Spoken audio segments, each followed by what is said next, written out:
Cześć, tu Bartek Czeka ze strony universeofmemory.pl.com. Dzisiaj absolutnie wyjątkowy odcinek, bo jest to 250. odcinek, który oficjalnie umieszczam na kanale. Jej! Nigdy nie spodziewałem się, że aż tyle czasu spędzę w ciągu ostatnich 5 lat gadając ze sobą i jednocześnie tyle osób będzie chciało oglądać te filmiki, także serdecznie dziękuję ze swojej strony. Jako ważna informacja stworzyłem archiwum wszystkich filmików, które nagrałem do tej pory. Będzie ono w opisie albo pierwszym komentarzu pod filmikiem.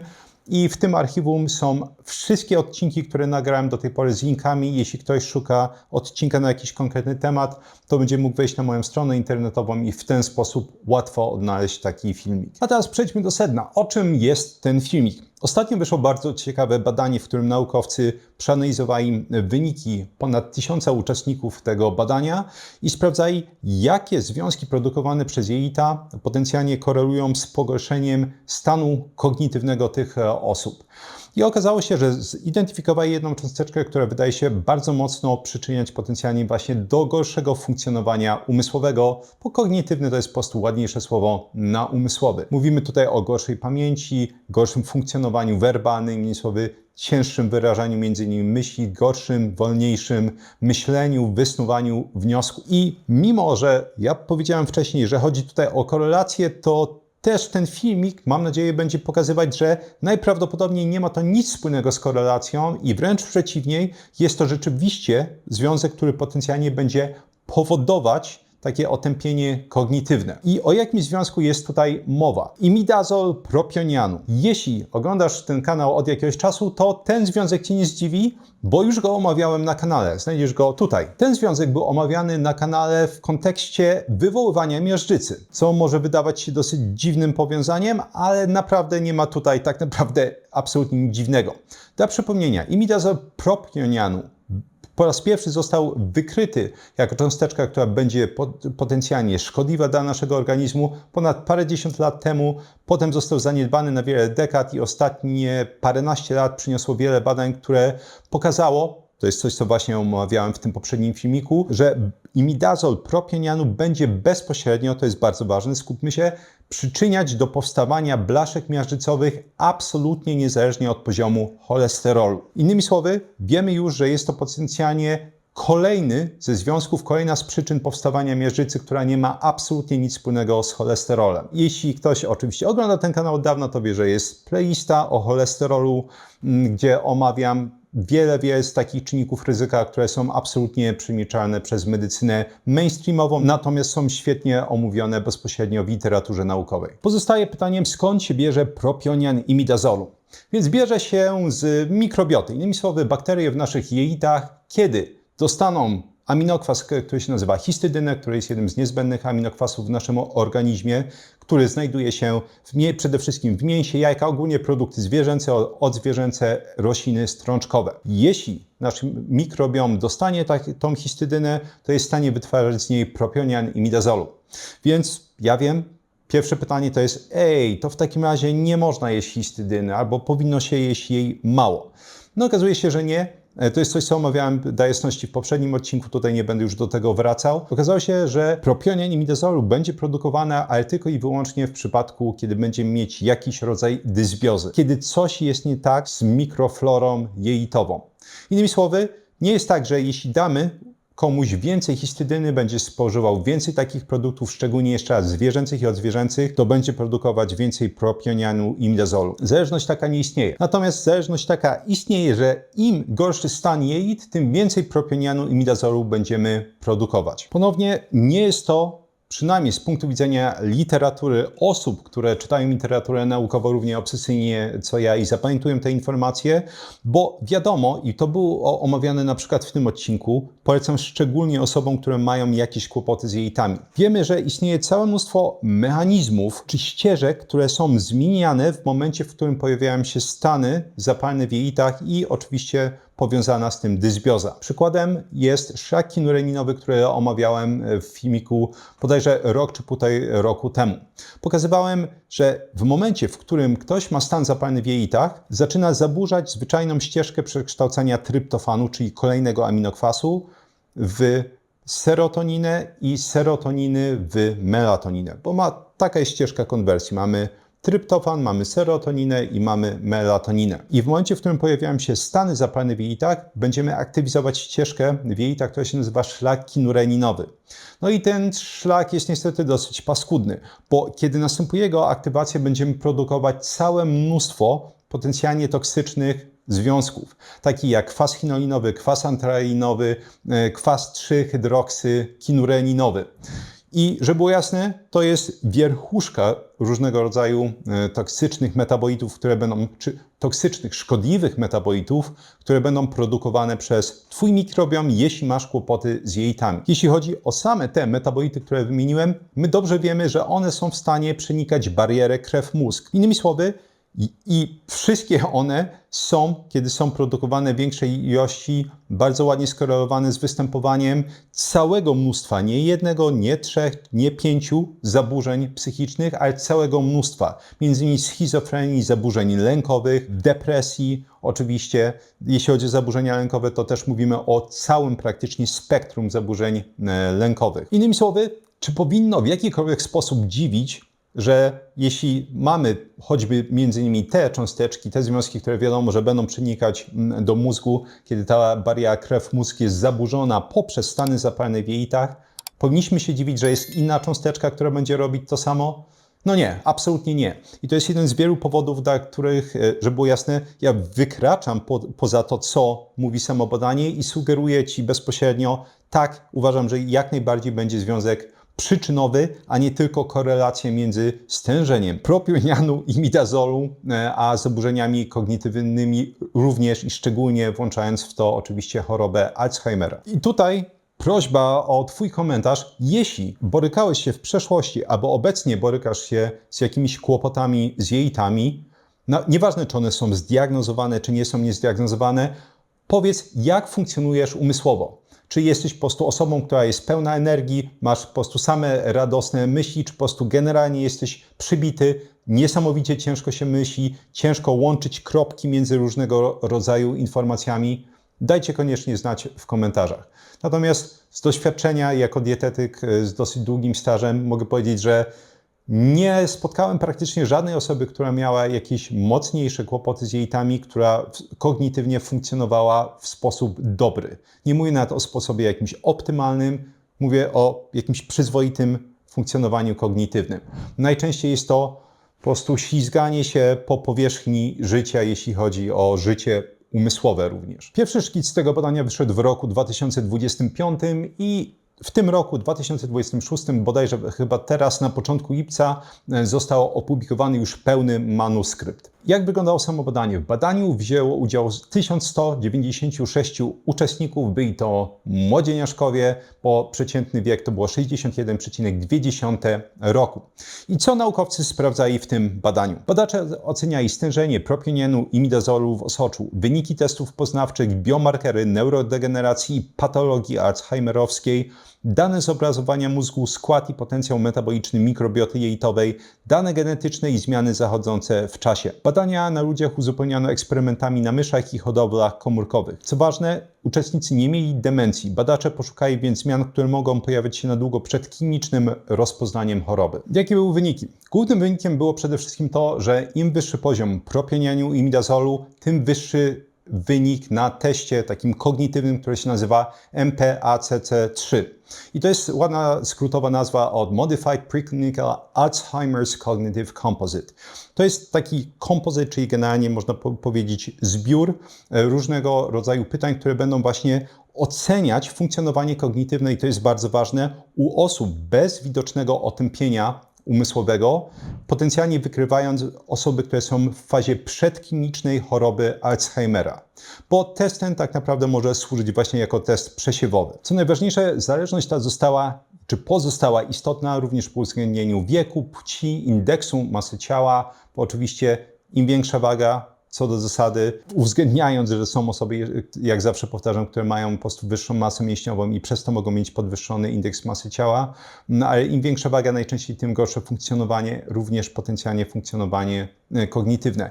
I co najważniejsze, innym czynnikiem, który badano tutaj jest alel epsilon 4 genu apoipoproteiny 4, czyli tak zwane ApoE epsilon 4, bo jest to najważniejszy czynnik genetyczny powstawania Alzheimera. Więc ten alel również tutaj uwzględniono i po uwzględnieniu tego wszystkiego wciąż pozostała ta korelacja istotna statystycznie. Mianowicie poziom propionianu i imidazolu im wyższy, tym gorsze było funkcjonowanie kognitywne. Następna obserwacja również nie powinna nikogo dziwić. Osoby, które miały wysoki poziom propionianu i imidazolu już na starcie, czyli jako linię bazową, miały dużo gorsze funkcjonowanie kognitywne niż osoby, które miały niski poziom propionianu i imidazolu. Popamiętajcie jeszcze raz, poziom propionianu i imidazolu powinniśmy automatycznie zacząć utożsamiać z jelitami. W sensie, czy twoje jelita dobrze funkcjonują, czy nie. Bo jeśli nie funkcjonują dobrze, jeśli są tam jakieś stany zapalne, jakaś dysbioza powodowana czymkolwiek, czy to jest SIBO, czyli przerost bakteryjny jelita cienkiego, czy to jest kandydoza jelitowa, czy to jest Helicobacter pylori, który również będzie rzutować m.in. na mikrobiom jelita cienkiego, czy to będą innego rodzaju kłopoty, takie choćby jak infekcje pasożytnicze. Wszystko to potencjalnie będzie pogarszać funkcjonowanie jelit i tym samym jeszcze raz będzie zwiększać stężenie różnego rodzaju związków, metabolitów, takich jak właśnie propionian i imidazolu. Także zawsze powinniśmy właśnie z tym utożsamiać poziom, przynajmniej mówiąc w tym przypadku propionianu i imidazolu. Złe funkcjonowanie jelit. Natomiast wracając do wątku, na starcie osoby te funkcjonowały gorzej. Potem badania były przeprowadzone, jeśli chodzi o ten rejestr chorych z Wisconsin, mniej więcej co 2 lata. I osoby te przy takich badaniach okresowych wykazywały szybsze pogorszenie kognitywne niż osoby właśnie z niższym poziomem propionianu i imidazolu. Gorzej nazywały m.in. zwierzęta, miały gorszą płynność językową, wykazywały się gorszą zdolnością do przełączania się między różnego rodzaju zadaniami. Stężenie propionianu i imidazolu było również wyższe u osób, które miały odhaczone więcej czynników z tak zwanego indeksu Libra. Jeśli nie kojarzysz, to Libra to jest tak zwany Lifestyle for Brain Health i z tego hasła, czyli właśnie styl życia dla zdrowia mózgu. I właśnie z tych liter wziął się ten skrót. I to jest taki zwalidowany wskaźnik, który sprawdza, jak różnego rodzaju właśnie powszechne czynniki będą wpływać na funkcjonowanie umysłowe, na funkcjonowanie kognitywne. Co jest uwzględnione w tym wskaźniku Libra? Między innymi nadciśnienie tętnicze, cukrzyca typu 2, hipercholesterolemia, otyłość, palenie tytoniu, brak aktywności fizycznej, depresja, choroba wieńcowa przewlekła, choroba nerek. Jako czynniki ochronne podaje się zdrową dietę, niskie do umiarkowanego spożywania alkoholu oraz wysoką aktywność poznawczą i umysłową. Niższy wynik Libra wskazuje na styl życia o silnym działaniu neuroprotekcyjnym, natomiast ten wysoki poziom Libra wskazuje potencjalnie na to, że styl życia i dieta są zagrożeniem dla funkcjonowania umysłowego. Co ciekawe, dalszym krokiem było sprawdzenie, korekta statystyczna, czy jeśli skorygujemy sobie poziom propionianu i imidazolu o czynniki ryzyka, które pojawiają się, czy czynniki, które pojawiają się w tym indeksie, wskaźniku Libra, to czy wtedy ten poziom propionianu i imidazolu wciąż będzie jakimś istotnym, niezależnym czynnikiem ryzyka? I okazało się, że tak. Stężenie poziom propionianu i imidazolu był niezależnym czynnikiem potencjalnie przyczyniającym się do powstawania kłopotów kognitywnych, kłopotów umysłowych. Tym samym mogę powtórzyć, nie powinno absolutnie nikogo dziwić stwierdzenie, że zdrowie jelit, kontrolowanie po prostu tego, czy twoje jelita są w dobrym stanie, jest jednym z fundamentów dbania o swoje zdrowie umysłowe i psychiczne. I nie chodzi tylko o występowanie różnego rodzaju form demencji, chodzi o ogólnie dobre samopoczucie i funkcjonowanie na wysokich obrotach umysłowych. I przypomnę jeszcze raz, że kontrolowano tutaj również występowanie tego alelu epsilon 4, jeśli chodzi o apoipoproteinę E4. Innymi słowy, sam poziom propionianu i imidazolu, kontrolując całe mnóstwo zmiennych, wciąż pozostawał istotnym statystycznie czynnikiem, który mógł tutaj wpływać na pogorszenie kognitywne. I tak jak ja wspominałem, moim zdaniem jak najbardziej tak jest. Bo nie chodzi o sam poziom propionianu i imidazolu, chodzi ogólnie o to, że dysbioza będzie produkować całe mnóstwo różnego rodzaju związków i metabolitów, które będą miały na nas toksyczny wpływ. Coś, co wspominałem w wielu odcinkach i naprawdę bardzo, bardzo mocno trzeba sobie zakodować, to stany zapalne rozszczelniają. Stany zapalne będą rozszczelniać m.in. barierę krew-mózg.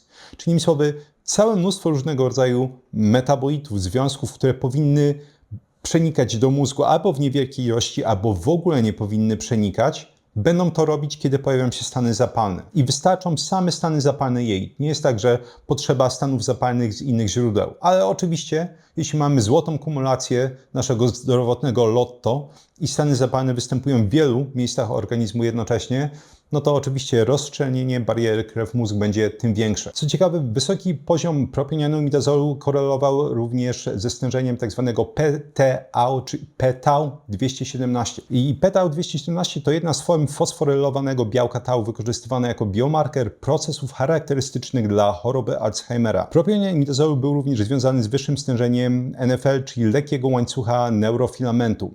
I NFL może wzrastać, gdy dochodzi do uszkadzania wypustek komórek nerwowych.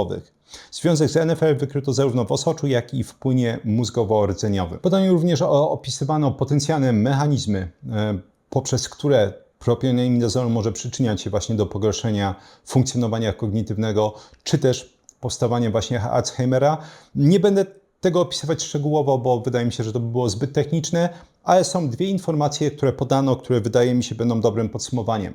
Że propionian imidazolu może bezpośrednio przyczyniać się do rozszczelnienia bariery krew i mózg i po drugie będzie zwiększać patologię białka tau. Istnieje jeszcze jedna olbrzymia, moim zdaniem, ciekawostka, że naukowcy wzięli sobie taką podgrupę 168 uczestników, z tej, przypominam, grupy 1169 uczestników, którzy brali udział w badaniu, poddali ich badaniu PET i sprawdzali, jak metabolizowana jest glukoza u tych osób w płatach czołowych i w płatach ciemieniowych. I wyszło na to, że osoby, które miały najwyższy poziom propionianu imidazolu, wykazywały się najniższym metabolizmem glukozy. Czyli innymi słowy, glukoza była gorzej wykorzystywana. A jak nazywa się proces, kiedy glukoza jest gorzej wykorzystywana? Insulinooporność.